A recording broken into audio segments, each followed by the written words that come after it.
Police સ્ટેશનના રોકડી વિસ્તારમાં આવેલ મહાકાળી વસાહતનો આગજનીનો બનાવ છે, જેની હકીકત એવી છે કે ગઈ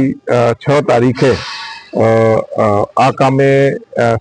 એક ફરિયાદ દાખલ કરેલી વિજય કિશોરભાઈ વાજા દ્વારા ફરિયાદ દાખલ કરેલી, જેમાં તેના બંનેવી જે છે નરસિંહભાઈને માથામાં ઈજા કરેલી, જેના કામે સુનિલ અને તેના પત્ની એમ કરીને જે 6 આરોપીઓએ આ મરણ જનારને માથામાં ઘા માર્યા હતા અને તે નરસિંહભાઈને હોસ્પિટલમાં સર્ટી હોસ્પિટલમાં દાખલ કરેલા અને આજે તેનું મૃત્યુ નિપજ્યું. જેની વાત સાંભળી આ કામે જે ફરિયાદી પક્ષવાળા છે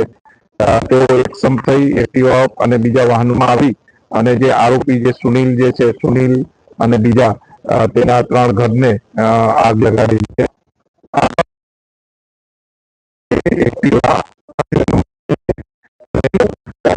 છે અને જે બી આરોપીઓ આવેલા છે તેના કામે પર્સનલી જે વિસ્તારમાંથી આવ્યા છે ત્યાંના સીસીટીવી અને રૂટ ઉપરના સીસીટીવી ચેક કરવાની હાલમાં કામગીરી ચાલુ છે. જ્વલનશીલ હાલમાં જે એફએસએલ ની વિઝિટ બાકી છે, પણ જે આ મકાન જે છે તેમાં જ્વલનશીલ પદાર્થ જે છે તે ફેંકી અને તેનું ઘરનું રાચ રચેલું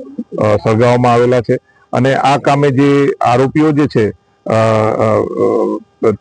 4 જે છે મેલ અને 2 ફિમેલ, આ બધાને આપણે અટક કરી અને જેલ હવાલે કરેલા છે. તો આજે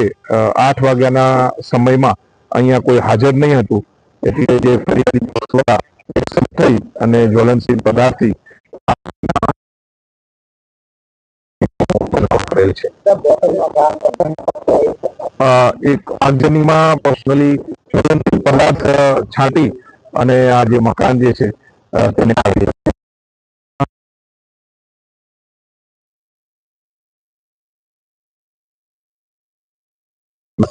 થેન્ક યુ.